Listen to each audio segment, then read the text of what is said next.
जय भोले की हर हर महादेव बम बम भोले। आज मैं श्री शिव महापुराण रुद्र संहिता पार्वती खंड का 13वां अध्याय सुना रही हूँ। तारकासुर जन्म तथा उसका तप। सुनिए। ब्रह्मा जी बोले, नारद जी, कुछ समय बाद बजरंग की पत्नी गर्भवती हो गई। समय पूर्व होने पर बड़े लंबे चौड़े शरीर वाला अति पराक्रमी बालक उत्पन्न हुआ। उसके जन्म के समय सारे संसार में बड़े उपद्रव हुए।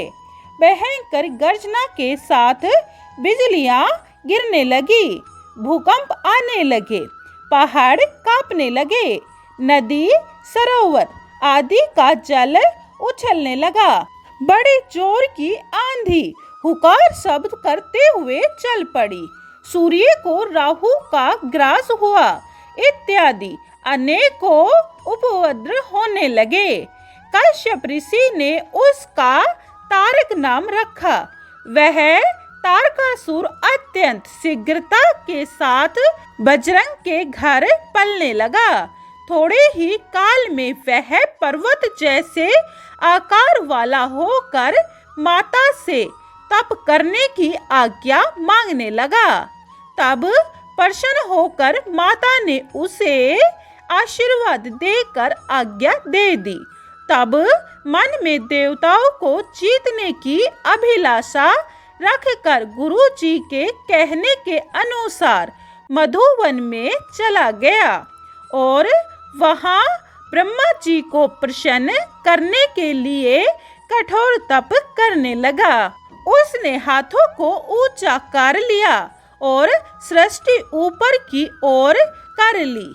एक पांव पर ही खड़े होकर एकाग्र मन से 100 वर्ष तक तप करता रहा। 100 वर्ष तक केवल अंगूठे के आधार पर खड़े होकर तप किया। इसी प्रकार 100 वर्ष जलाहार से एवं 100 वर्ष वायु के आहार से उसने तप किया और 100 वर्ष जल में, 100 वर्ष थल में, 100 वर्ष अग्नि में ठहर कर किया। फिर 100 वर्ष पृथ्वी पर हथेली धारण करके 100 वर्ष की वृक्ष शाखा पकड़कर इसी प्रकार और भी अनेकों दुख सह सह कर तप करता रहा। तब तो शरीर से बड़ा तेज निकलने लगा। उससे तो देवलोक भी जलने लग गए। यह देखकर देवता घबरा गए। फिर मैं स्वयं तारकासुर के पास गया और उससे वर मांगने के लिए कहा। तारकासुर ने सुनकर प्रणाम किया और बोला, हे भगवान, मुझे वरदान देते हैं तो पहला यह वर दें कि आपके रचे हुए संसार में मेरे समान तेजवान और बलवान कोई न हो। दूसरा यह कि भगवान शंकर के वीर्य से जो बालक उत्पन्न हो उसी के ही चलाए हुए शस्त्र से मेरी मृत्यु हो और किसी प्रकार भी मेरी मृत्यु न हो। ब्रह्मा जी ने तथास्तु कह दिया और फिर अपने लोक में चले गए।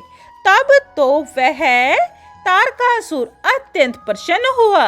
फिर अपने घर में लौट आया। उसके बाद ब्रह्मा जी की आज्ञा लेकर शुक्राचार्य ने दैत्यों का उसे राजा बना दिया।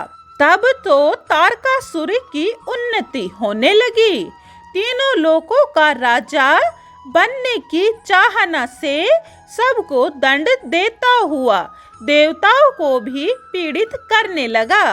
इंद्र ने डर कर ऐरावत हाथी अपना खजाना सफेद रंग के 9 घोड़े दे दिए। ऋषियों ने डर के मारे कामधेनु एवं सूर्य ने उच्च शर्वा तथा अन्य देवता लोगों ने भी अपनी अपनी प्रिय अनेकों वस्तुएं दे दी। फिर उस दैत्य राज ने त्रिलोकी में से ढूंढ ढूंढ कर उत्तम उत्तम वस्तुएं निकाल ली। समुद्र ने तो डर के मारे अमूल्य रत्न दे दिए। पृथ्वी इनकी प्रजा के हित परिश्रम के बिना ही अनेकों अन्न आदि उत्पन्न करने लग गई। सूर्य भी उसके भय से उतना तपाने लगा जिससे किसी को कष्ट न हो। इसी प्रकार चंद्रमा, वायु, अग्नि सब के सब इसके अनुकूल हो गए। देवता एवं पितरों के भाग भी ले लेकर यह तारकासुर इंद्र के सिंहासन पर चढ़ बैठा। देवताओं को निकालकर उनके स्थान को दे दिए। 13वां अध्याय समाप्तम। जय भोले की। 14वां अध्याय तारक का स्वर्ग त्यागना। सुनिए। ब्रह्मा जी बोले, नारद जी, सारे देवता तारकासुर से डर के मारे ब्रह्मा के पास पहुंचकर प्रणाम कर स्तुति करके आप भी अपना दुख सुनाने लगे। देवता बोले, ब्रह्मा जी, आपने ही उस तारकासुर को वर दे दिया है, तभी वह त्रिलोकी को जीतकर हम सब को स्वर्ग से निकाल कर स्वयं इंद्र के सिंहासन पर बैठ गया है। अब आपकी शरण में आए हैं, हमारे दुखों का नाश करो। नारद जी, मैंने उनसे कहा, देवताओं, मैं तो इसे मार भी नहीं सकता, क्योंकि मैं इसे स्वयं वर दे चुका हूँ।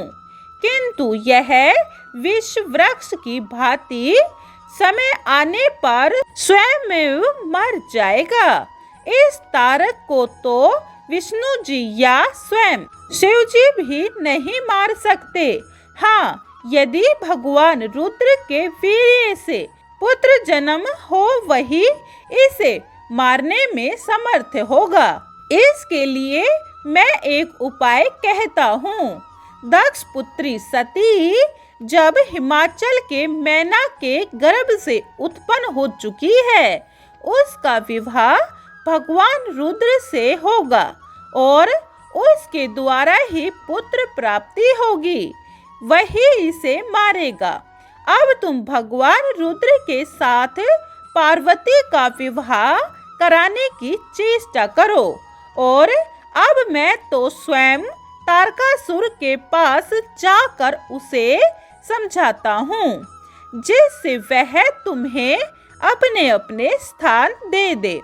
ब्रह्मा जी बोले, इतना समझाकर मैंने उन सब को विदा किया। स्वयं मैं उस तारकासुर के पास पहुंचा और उसे समझाने लगा।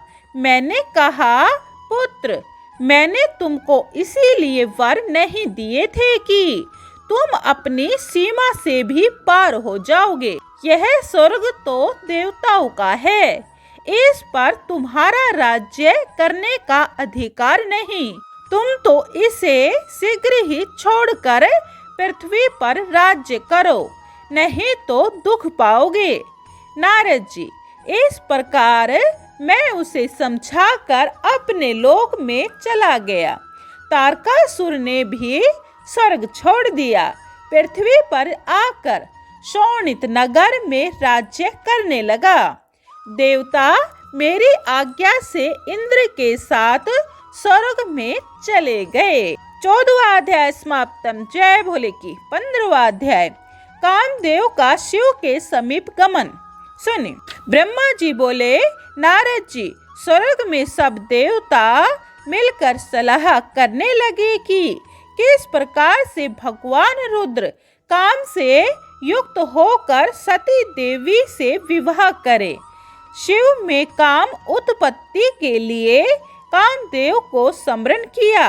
कामदेव उस काल अपने दल बल के साथ वहां आकर इंद्र को प्रणाम करके बोला, सूर्यनाथ, आपने मुझे किस लिए स्मरण किया है? सुनो, तारक नाम का दैत्य है, ब्रह्मा जी से वर पाकर वह निर्भय हो रहा है, उसे कोई मार नहीं सकता। यह इतना दुष्ट है कि युद्ध में देवता लोग भी उससे डरकर भाग गए। उसकी मृत्यु भगवान रुद्र के पुत्र द्वारा होनी है। अब उनका पुत्र तभी होगा जब वे उमा के साथ विवाह करेंगे। श्री महादेव जी को मोहित करना तुम्हारा काम है, तभी वे उमा से प्रेम करेंगे। और सुनो, श्री उमा देवी भी नित्य ही पूजन के लिए उनके चरणों में पहुंचती है। उन दोनों का विवाह हो जाने से देवताओं का कार्य हो सकता है। इंद्र के वचन सुन कामदेव बोला, हे स्वामिन, मैं अवश्य इस कार्य को करूंगा। यह सुनकर शिव माया से मोहित हुआ। कामदेव वसंत आदि तथा अपनी पत्नी रति को लेकर उस स्थान पर गया जहां भगवान रुद्र तप कर रहे थे। 15वां अध्याय समाप्तम। जय भोले की हर हर महादेव, बम बम भोले। 16वां अध्याय अगली वीडियो में सुने। अगर आपको यह वीडियो पसंद आई हो तो लाइक, शेयर और सब्सक्राइब जरूर करें। कमेंट में जय भोले की लिखें। जय भोले।